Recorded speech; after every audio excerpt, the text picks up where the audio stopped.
still don't know what it is and how to do it. It made me very nervous. Me too. I haven't uploaded any of them so far. Hey, what are you guys talking about? Joyce is complaining about the e-portfolio. Did you finish it? Oh, the e-portfolio. I'm almost done.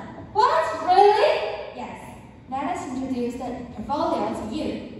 So, do you guys know what e-portfolio is? In short, the portfolio means transport. Folio means documents and works. And E is the abbreviation of electronics. E-portfolio is also known as online portfolio and digital portfolio. Would you like to know more? Now, let us move on to our presentation.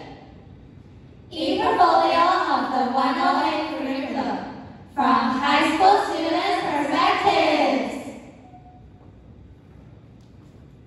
Our presentation will be divided into 6 parts, including motivation, purpose, literature review, methodology, result, and conclusion. Let's look at what we want to conduct this study first. As the first batch of students of 108 curriculum, we don't have previous examples and experience as references, which result in many problems. Most of us feel confused about how it operates. That's the reason why we want to discuss it in these. To solve our problems, there are 5 purposes that we want to achieve. First of all, we would like to dive into how the 108 curriculum works, and then to discuss the differences from the previous portfolio system and the 108 curriculum e-portfolio. Third, we would like to analyze the disputes the new curriculum brings. Also, we want to know students' opinions. Finally, we hope to give the government and the future researchers some suggestions. Now, Cindy, could you give us some background information and introduction about the 108 curriculum? Sure. The purpose of the 108 curriculum is to improve the efficiency of the old curriculum. According to the Ministry of Education, achieving every child's potential, nurturing by nature, and lifelong learning are the vision of the 108 curriculum. The courses are based on the concept of spontaneity, and students are expected to take the initiative to learn and to reflect. To help enhance students' independence and career development, the new e-portfolio system is born.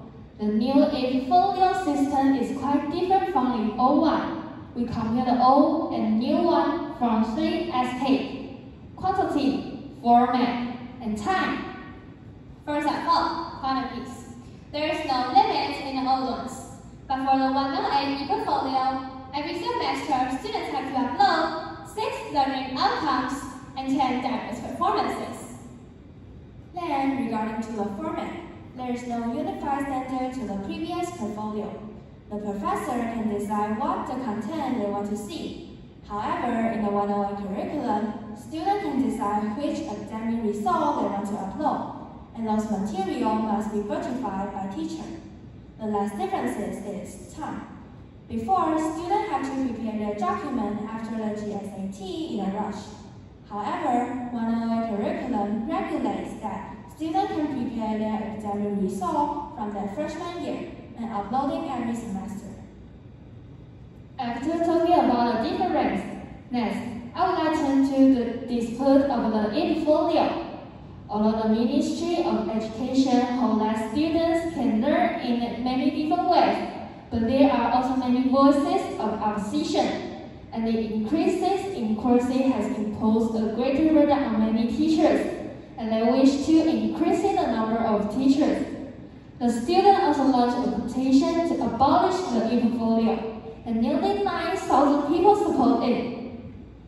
They propose several reasons for objection. For example, students can handle the study and doing the e-portfolio at the same time, which leads to greater pressure. Another reason is that the university cannot determine a clear selection method. What's more, if the future goals changing halfway, everything uploading within the 3 years in high school will be wasted. Also, the limitation of uploading file also causes many problems, such as compressed file quality. Okay, now let us tell you more detailed explanation. Lots of people believe that the system of uploading the file are not stable enough. Take the recent news as an example. Nearly 10,000 high school students' learning process file were deleted due to human error. Although the Ministry of Education had proposed several remedial measures, such as opening up file retransmission and allowing schools to flexibly postpone the upload deadline. However, many schools are worried that students do not leave backup data, which seriously affects students' rights. And many teachers are worried that the system will make mistakes in the future. After looking at the related news and reports, let's move on to the result of questionnaire. We sent out questionnaires to the senior students in Taichung, and we received 228 in total.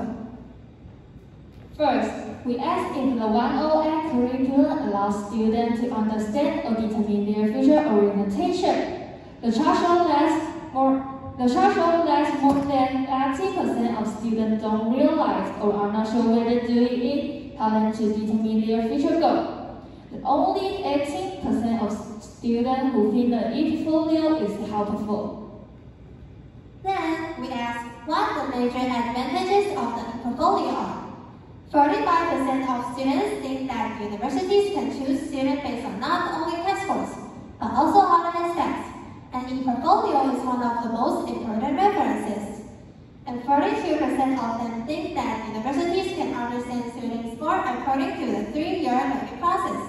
Next, another 40% think that by uploading learning process regularly, it is more convenient for students to review their performance in previous years. Third, we asked the participants that when they uploaded the file, what are the difficulties they faced?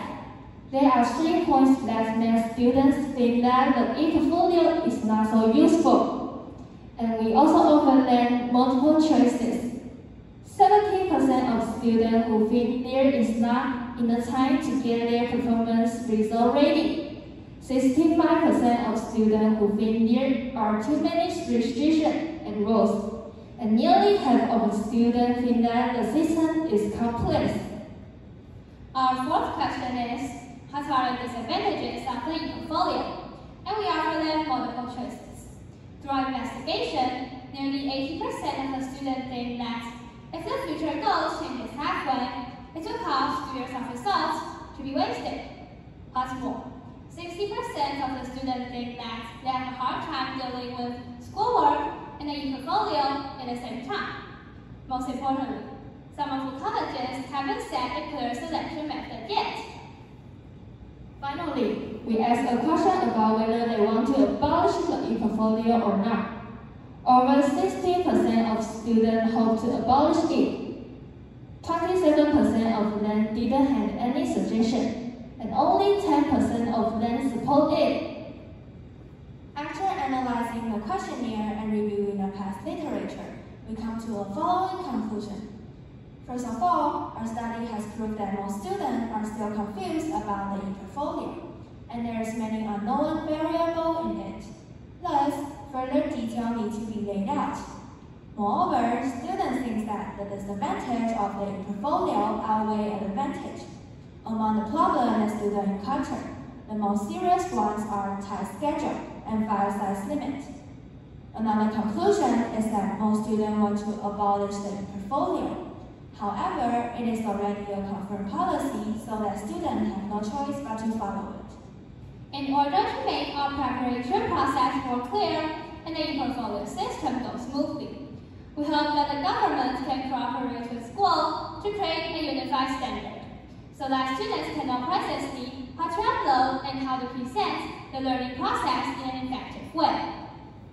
What's more, it is hoped that our presentation will enable educators to understand the problems students have, so that teachers can guide those who feel confused and design assignments that can help demonstrate students' true ability.